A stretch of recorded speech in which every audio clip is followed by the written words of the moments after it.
Hello learners of all ages, my name is Mr. Montgomery. I teach 4th and 5th grade math, and today we're going to be talking about how to multiply a decimal by another decimal.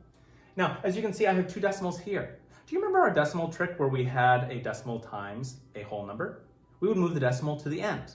And that's essentially what we're going to be doing with both of these decimals when we have a decimal times a decimal.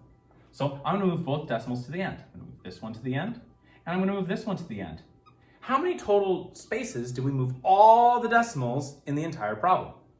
One space, two spaces. So I know that at the very end, I'm going to have to move my decimal back over two spaces to the left. See how that works? So now I essentially have 19 times 8. Well, 8 times 9 is 72.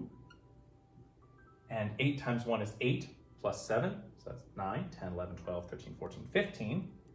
So I'm going to put 1 and a 5. Now I have to move my decimal from the end back over two places to the left. 1, 2.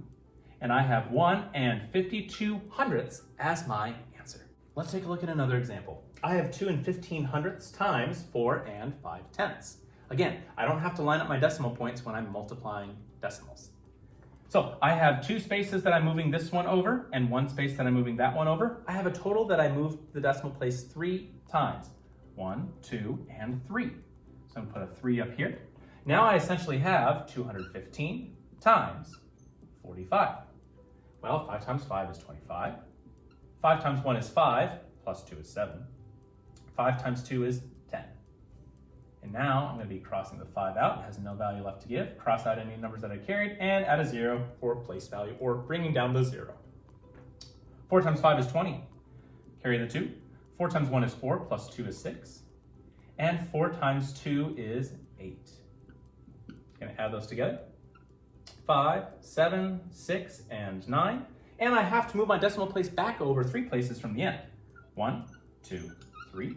So my answer should be 9 and 675 thousandths. Now let's get into some new territory. I know that I'm going to have to move my decimal places to the end. 1, 2, 3, 4. 4 spaces. Now 4 spaces means that it's going to be in the 10 thousandths place. A new place value that we haven't gone to this year yet. But we can still do this. 439 times, not subtract, ooh, goodness gracious, it's supposed to be multiplied, times 236. All right, well, 6 times 9, that'd be 54.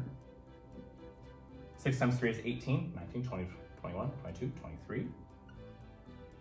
And 6 times 4 is 24, 25, 26.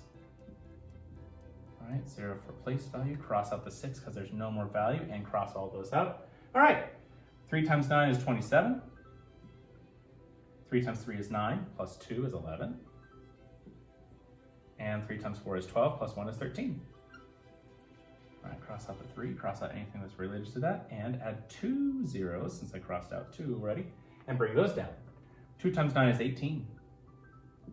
2 times 3 is 6, plus 1 is 7. And 2 times 4 is 8. I'm going to add all those together. So that's 4, 10. So that's 8, 9, 10, that's 16. That's 5, 6, and 6 and 7 is 13. And 8 is 10. All right, so now we need to move it back 4 places from the end. 1, 2, 3, 4. So my answer should be 10 and 3,604 ten thousandths as my answer. All right, my 5th grade friends, if you take a look at page 207, you'll see that we're going to be doing practice problems number 1, 3, and 8.